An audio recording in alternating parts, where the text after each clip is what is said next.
Junie B. Jones and the Stupid Smelly Bus. Written by Barbara Park. Narrated by Tyler Christiansen. Chapter 1. Meeting Mrs.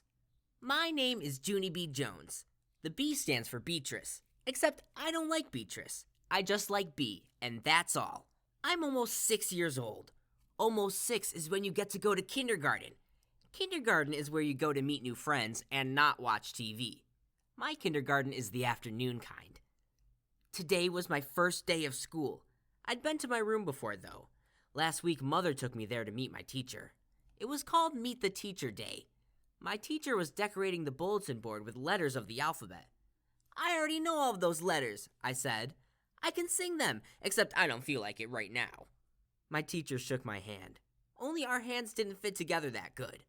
Her name was Mrs. I can't remember the rest of it. Mrs. said I looked cute. I know it, I said. That's because I have on my new shoes. I held my foot way high in the air. See how shiny they are? Before I put them on, I licked them. And guess what else? I said. This is my bestest hat. Grandpa Miller bought it for me. See the devil horns sticking out of the sides? Mrs. laughed, except I don't know why. Devil horns are supposed to be scary. Then we walked around the room and she showed me where the stuff was. Like the easels where we get to paint, and the shelves where the books are, and the tables where we sit down and don't watch TV. One of the tables in the front of the room had a red chair. I would like to sit here, I think, I told her, but Mrs. said, we'll have to wait and see, Junie. B, I said. Call me Junie B. I hollered the B part real loud so she wouldn't forget it. People are always forgetting my B. Mother rolled her eyes and looked at the ceiling. I looked up there too, but I didn't see anything. Are you going to ride the bus, Junie B? Mrs. asked me. I made my shoulders go up and down. I don't know. Where's it going to? My mother nodded her head and said, yes, she'll be riding the bus. That made me feel scary inside, 'cause I never rided on a bus before. Yeah, only where's it going to? I asked again. Mrs. sat on her desk. Then she and my mother talked more about the bus. I tapped on Mrs. Guess what? I still don't know where it's going to. Mrs. smiled and said the bus driver's name was Mr. Wu. Mr. Wu, said Mother. That's an easy name for Junie B to remember. I covered my ears and stamped my foot. Yeah, only where's the stupid smelly bus going to? Mother and Mrs. frowned. Frowning is when your eyebrows look grumpy. Watch yourself, Missy, said Mother. Missy's my name when I'm in trouble. I looked down at my shoes. They didn't look as shiny as they did before. Just then, another mother and a boy came in, and Mrs. went off to talk to them instead of me. I don't know why, though. The boy was hiding behind his mother and acting very babyish. I can beat that boy up, I think. After that, my mother sat me down and explained about the bus. She said it's yellow, and it's called a school bus, and it stops at the end of my street. And then I get on it and sit down, and it takes me to school. And then your teacher will meet you in the parking lot, said Mother. Okay, Junie B, won't that be fun? I nodded the word yes, but inside my head, I said the word no. Chapter 2. Feeling Squeezy. I stayed scared about the bus for a whole week, and last night, when my mother tucked me into bed, I still felt sickish about it. Guess what? I said. I don't think I want to ride that school bus to kindergarten tomorrow. Then my mother rumpled my hair. Oh, sure you do, she said. Oh, sure I don't, I said back. Then Mother kissed me and said, it'll be fun. You'll see. Just don't worry. I did, though. I worried very much. And I didn't sleep so good either. And this morning I felt very droopy when I got up. And my stomach was squeezy. And I couldn't eat my cereal. And so I watched TV until Mother said it was time to get ready to go. Then I put on my skirt that looks like velvet and my new fuzzy pink sweater. And I ate half a tuna sandwich for lunch. After that, Mother and I walked to the corner to wait for the bus. And guess what? There was another mother and little girl there too. The little girl had curly black hair, which is my favorite kind of head. I didn't say hello to her though, 'cause she was from a different street, that's why. Then finally this big yellow bus came around the corner, and the brakes screeched very loud, and I had to cover my ears. Then the door opened, and the bus driver said, Hi, I'm Mr. Wu. Hop on. Except I didn't hop on, 'cause my legs didn't want to. I don't think I want to ride this bus to kindergarten, I told Mother again. Then she gave me a little push. Go on, Junie B, she said. Mr. Wu is waiting for you. Be a big girl and get on." I looked up at the windows. The little girl with curly black hair was already in the bus. She looked very big sitting up there, and kind of happy. "Look how big that little girl is acting, Junie B," said Mother. "Why don't you sit right next to her? It'll be fun, I promise." And so I got on the bus. And guess what? It wasn't fun. Chapter 3. The Stupid Smelly Bus. The bus wasn't like my daddy's car at all. It was very big inside, and the seats didn't have any cloth on them. The little curly girl was sitting near the front, and so I tapped on her. "Guess what?" I said. "Mother said for me to sit here." "No," she said. "I'm saving the seat for my best friend, Mary Ruth Marble." Then she put her little white purse on the place where I was going to sit, and so I made a face at her. "Hurry up and find a seat, young lady," said Mr. Wu.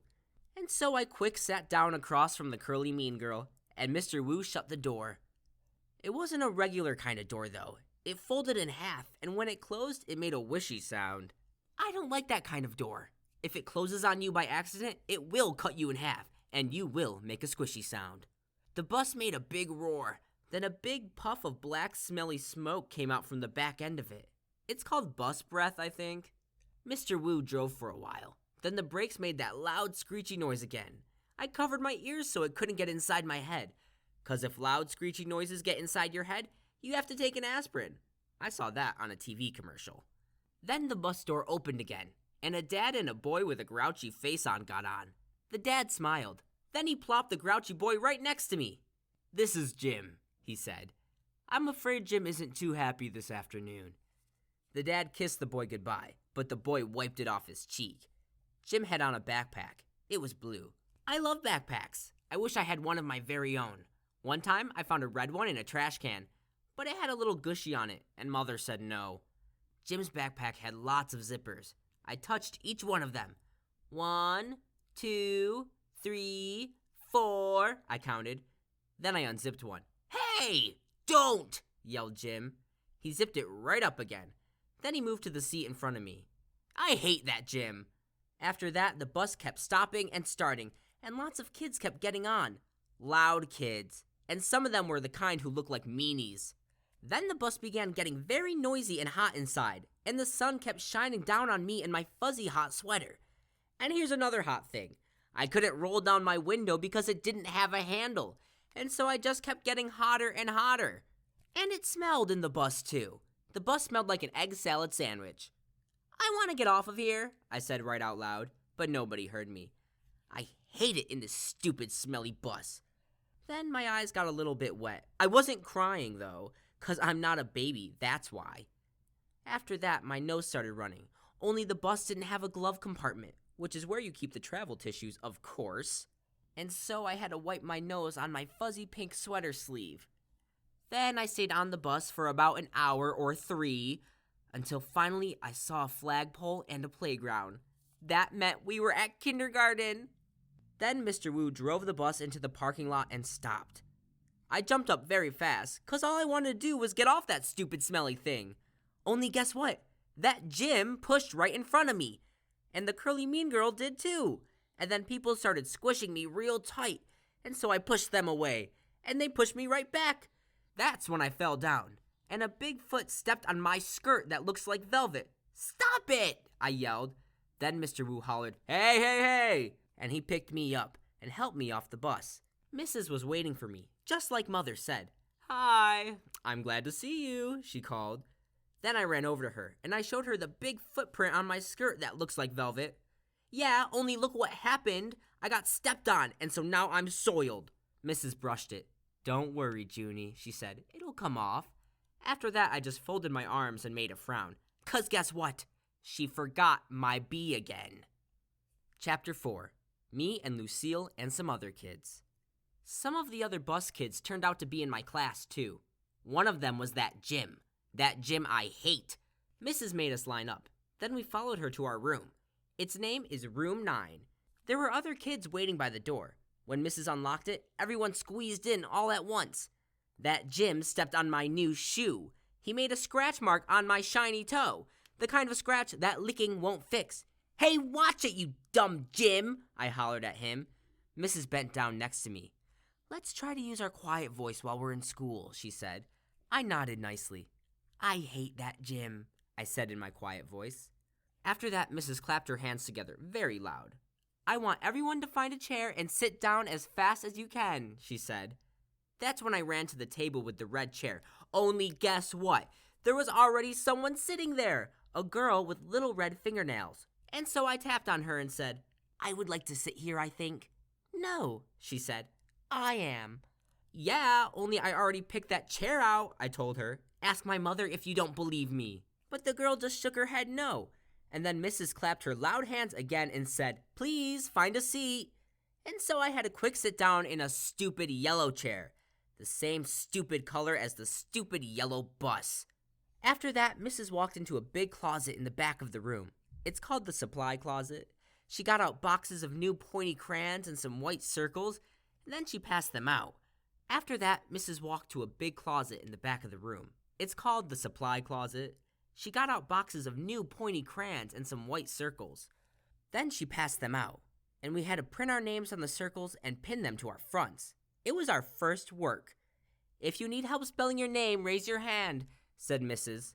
I raised my hand. "I don't need help," I told her. "Grandma Miller says I print beautifully." I used red, but then a mistake happened. I made my Junie too big, and there wasn't any room left for my B. And so I had to squish it very teeny at the bottom. "I hate this stupid, dumb circle," I hollered. Mrs. made the shh sound and gave me a new one. "Thank you," I said nicely. "Grandma Miller says I print beautifully." The girl with the little red fingernails was faster than me. She showed me her circle and pointed to the letters. "Lucille.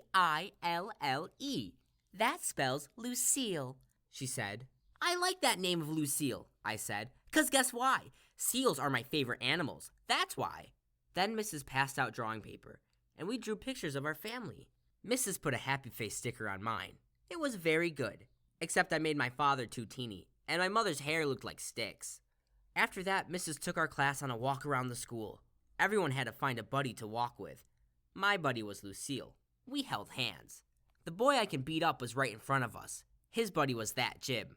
That gym I hate. The first place we walked to is called the Media Center. My mother calls it a library. It's where the books are. And guess what? Books are my very favorite things in the whole world. "Hey, there's a jillion of them in here," I hollered, feeling very excited. "I think I love this place." The librarian bent down next to me. She said to use my quiet voice. "Yeah, only guess what? Right now I just like the kind of books with pictures, but Mother says when I get big, I'm going to like the kind with words and also stewed tomatoes." The boy I can beat up said, "Shh." I made a fist at him. Then he turned around. After that, we went to the cafeteria. The cafeteria is where kids eat lunch, except not when you're in kindergarten.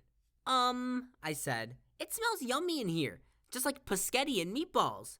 Then that Jim turned around and held his nose. "P.U. I smell you," he said. Lucille laughed very hard, and so I stopped holding her hand. The next place we went to was the nurse's office. It's very cute in that place. There are 2 little beds where you get to lie down, and 2 little blankets that are the color of plaid. Our nurse doesn't look like a nurse. She doesn't wear white clothes and white shoes. Our nurse is just a regular color. Lucille raised her hand. "My brother said that last year he came here, and you let him take off his shoes, and he got a drink of water in just his socks." That Jim turned around again. "P.U.